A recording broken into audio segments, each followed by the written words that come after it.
Hello students, हम लोग class 11th की मैथमेटिक्स में ट्रिग्नोमेट्री के बाद ट्रिग्नोमेट्रिक इक्वेशन करने जा रहे हैं। और सबसे पहले ट्रिग्नोमेट्रिक इक्वेशंस में हम ट्रिग्नोमेट्रिक इक्वेशन का प्रिंसिपल सॉल्यूशन, हिंदी में मुख्य हल क्या होता है, उसको निकालने जा रहे हैं। देखिए, मुख्य हल जो होता है 0 से 360 के बीच के जो भी सॉल्यूशन होते हैं, 0 से 360 यानी 0 से 2 पाई के बीच के जो सॉल्यूशन होते हैं, उसी सॉल्यूशन को हम लोग मुख्य हल या प्रिंसिपल सॉल्यूशन कहते हैं। फिर एक बार रिपीट कर रहे हैं, 0 से 360 डिग्री के बीच में ट्रिग्नोमेट्री इक्वेशन के जो भी हल होंगे, उस हल को ही हम लोग प्रिंसिपल सॉल्यूशन या मुख्य हल कहते हैं। तो हर एक ट्रिग्नोमेट्री इक्वेशंस के लिए 0 से 360 के बीच में 2 सॉल्यूशन मिलेंगे, इसलिए हर इक्वेशन का 2 प्रिंसिपल सॉल्यूशन होगा। इसके लिए मैं आपको कुछ एग्जाम्पल देने जा रहा हूँ। जितने भी एग्जाम्पल हैं, सब एग्जाम्पल में फाइंड कर रहे हैं हम प्रिंसिपल सॉल्यूशन। एक एग्जाम्पल है हमारे पास, सपोज कर लीजिए ये साइन थीटा है और साइन थीटा जो है वो आपका √3/2 है। साइन थीटा √3/2 है। इसका प्रिंसिपल सॉल्यूशन हमें फाइंड आउट करना है। तो ये पेन नहीं चल रही है सही से।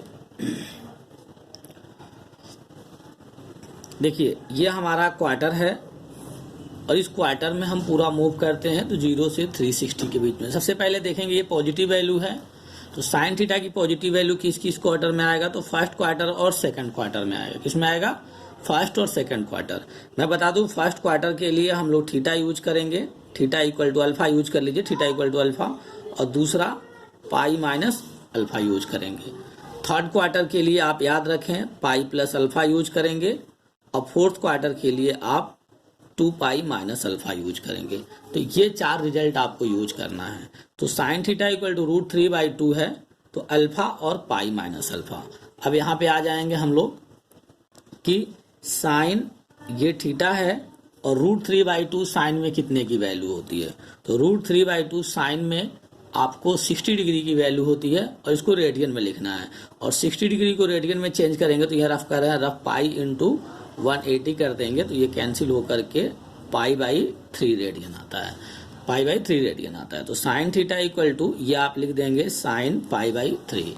तो साइन थीटा इक्वल टू π/3, तो जो इसका प्रिंसिपल सॉल्यूशन होगा, प्रिंसिपल सॉल्यूशन जो होगा, प्रिंसिपल सॉल्यूशन मैंने 2 बोला था, एक अल्फा, तो अल्फा यहाँ से थीटा कितना आ जाएगा आपका π/3 आ जाएगा, तो एक π/3 आ जाएगा अल्फा, और दूसरा कितना आएगा, तो पाई माइनस अल्फा यानी पाई माइनस π/3। यानी प्रिंसिपल सॉल्यूशन 2 प्रिंसिपल सॉल्यूशन मिलेंगे, एक π/3, एक 2 π/3 मिलेगा। इसी तरीके से नेक्स्ट इक्वेशन लेते हैं, इसका भी प्रिंसिपल सॉल्यूशन ही फाइंड आउट करना है। फाइंड प्रिंसिपल सॉल्यूशन, सारे क्वेश्चन अभी सिर्फ प्रिंसिपल सॉल्यूशन के बता रहे हैं।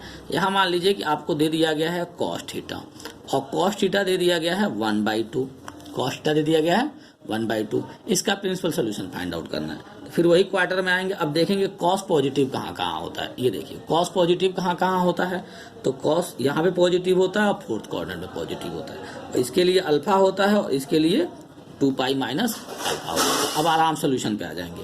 तो कॉस थीटा इक्वल टू 1/2, तो 1/2 कॉस में कितने डिग्री की वैल्यू होती है, 60 डिग्री की वैल्यू होती है, और 60 को रेडियन में जब लिखते हैं तो π/3 लिखते हैं।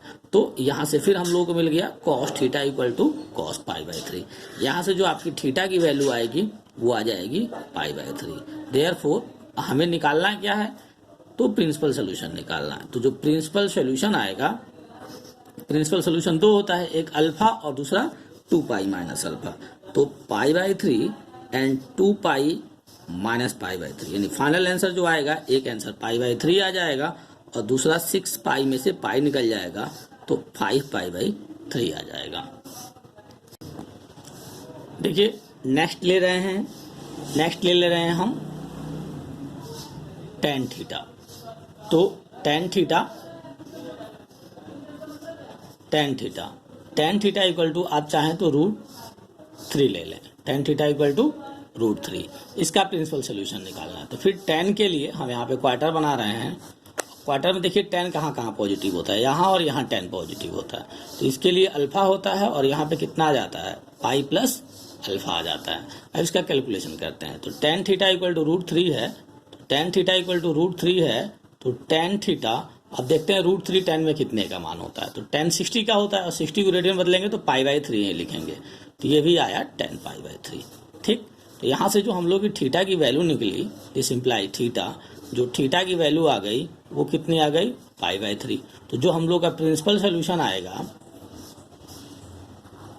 जो हम लोग का प्रिंसिपल सोल्यूशन होगा, प्रिंसिपल सोल्यूशन कितना आ जाएगा, एक π/3 आ जाएगा और दूसरा पाई प्लस π/3, तो पाई प्लस π/3, यानी आपका फाइनल आंसर π/3 और ये 4π/3 आ जाएगा। सिंप्लीफाई कर लेंगे तो इसी तरीके से 3 पॉजिटिव बता दिया, मैं 3 नेगेटिव में आपको बताने जा रहा हूँ।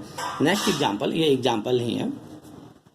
नेक्स्ट है एग्जाम्पल कि अगर आपको मान लीजिए कि साइन थीटा है, साइन थीटा की वैल्यू -1/2 दी गई है, -1/2 दी गई है। तो सबसे पहले आपको क्वार्टर सेट करना होगा, और क्वार्टर सेट करना होगा तो क्या क्या करना होगा, देखना होगा साइन निगेटिव कहाँ कहाँ होता है।